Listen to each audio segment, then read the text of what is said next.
question. The matrix M 1 3 2 3 minus 1 0 0 0 1 satisfies the equation, right? So here we can apply Cayley-Hamilton theorem. We already know determinant M minus lambda is equal to 0, right? So see, one matrix M is given. First we solve characteristic equation as per Cayley-Hamilton theorem.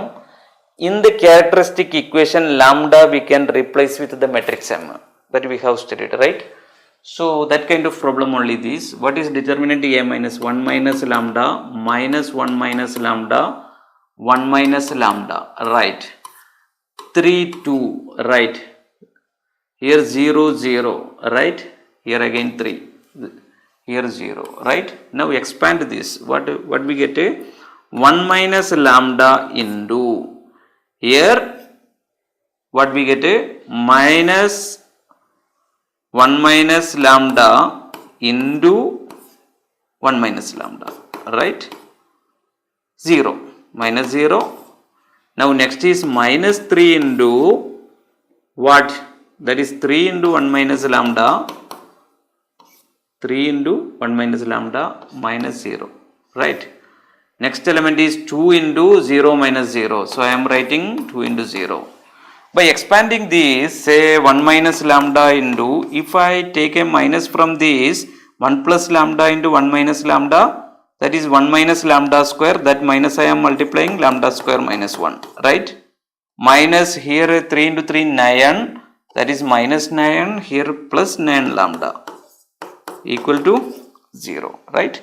Now by expanding this, what I can write here, 1 into lambda square minus 1, that is lambda square minus 1, right? And minus lambda cube is there, and plus lambda is there, minus 9 is there, plus 9 lambda is equal to 0. Now by writing this together, minus lambda cube plus lambda square, so this is gone. Here 1 minus 1 minus 9 is there, lambda plus 9 lambda, that is 10 lambda, and minus 1 minus 9, that is minus 10. So this I can write as lambda cube minus lambda square minus 10 lambda plus 10 is equal to 0. Now by replacing as per Cayley-Hamilton theorem, we can replace this lambda with matrix M. So I can write M cube minus M square minus 10M plus 10I equal to 0. So which is the option satisfying this? M cube minus M square minus 10M plus 10I. So option C is correct, right? Alright.